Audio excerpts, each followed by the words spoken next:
Hello everyone, class 9 mathematics circle part 02। ये circle के ऊपर दूसरा लेक्चर है।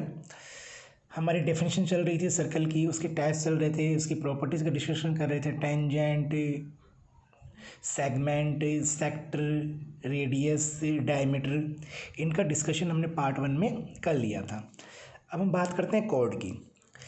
ये जो सर्कल है, आप कोई भी एक लाइन ड्रॉ करें, जैसे ये मैंने एक लाइन ड्रॉ कर दी, ये मैंने एक लाइन ड्रॉ कर दी, और जैसे ये मैंने एक लाइन ड्रॉ कर दी, ये देखो ऐसे मैंने एक लाइन ड्रॉ कर दी। तो ये सारी की सारी जो लाइन ड्रॉ करी है मैंने, ये सारी की सारी होती हैं chord. Line joining 2 point on circle, यानी कोई भी 2 पॉइंट्स को आप मिलाओगे ना, तो एक जो लाइन बनेगी वो क्या बनेगी, उसकी कॉर्ड बनेगी। तो एक छोटा सा क्वेश्चन है कि आप इसमें कितनी कॉर्ड ड्रॉ कर सकते हैं। तो आप इन्फिनिटी कॉर्ड इसमें ड्रॉ कर सकते हैं, मतलब लिमिट नहीं है, इन्फिनिटी कॉर्ड इसमें आप ड्रॉ कर सकते हैं। और एक छोटी सी इंपॉर्टेंट बात ये कि सबसे बड़ी कॉर्ड कौन सी होगी, लार्जेस्ट लेंथ वाली। तो देखो ये कॉर्ड जो मैंने आप यहाँ ड्रॉ की है, ये वाली, और एक इसको भी ले सकते हैं साथ साथ में, ये दोनों मैक्सिमम लेंथ की होती हैं। तो कॉर्ड जो मैक्सिमम लेंथ की होती है, जो सेंटर से पास होती है, उसको हम क्या बोलते हैं, डायमीटर बोलते हैं। ये डायमीटर की डेफिनेशन भी होती है, the maximum length cord passing through the centre. ये जो कॉर्ड है ना, ये देखो मैक्सिमम लेंथ की है और ये सेंटर से पास हो रही है, तो ये इसका क्या बन गया, डायमीटर बन गया।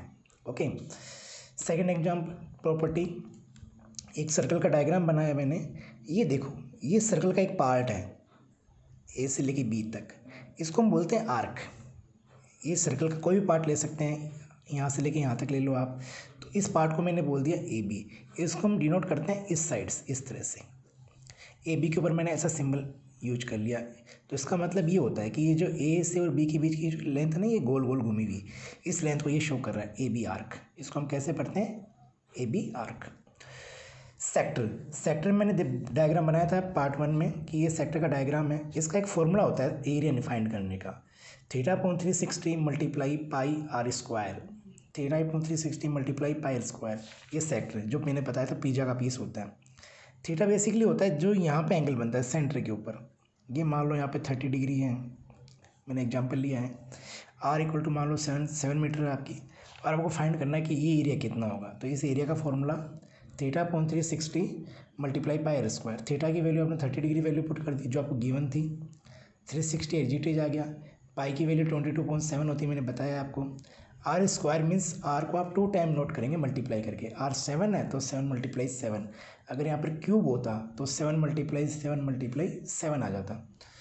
तो 0 से 0 कैंसिल कर देंगे, 3 से 16 कैंसिल हो जाएगा 12 टाइम। हाँ, थोड़ा सा रॉन्ग हो गया था। 30 0 से 0 कैंसिल करेंगे, 3 से 36 हो जाएगा 12 टाइम कैंसिल।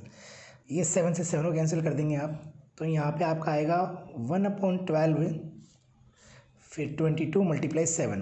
ओके, ये आ गया। तो अब इसके बाद में आप क्या करेंगे, 12 और 22 है, 2 से कैंसिल कर सकते हैं। 12 में 2 का डिवाइड 6 टाइम जाएगा, 22 में 2 का डिवाइड 11 टाइम जाएगा। 11 को 7 से मल्टीप्लाई कर देंगे, 77 आ जाएगा, डिवाइड बाई 6 आ जाएगा। और 77 में 6 का डिवाइड देंगे तो 12.83 आपका आ जाएगा। और जो एरिया होता है वो आपका स्क्वायर में होता है, मीन्स ये आ जाएगा आपका metre square. Metre square means ये आर इक्वल टू 7, क्योंकि जो रेडियस थी आपको मीटर में गिवन थी। Okay, thank you. Next part हम नेक्स्ट वीडियो में डिस्कस कर लेंगे। ओके।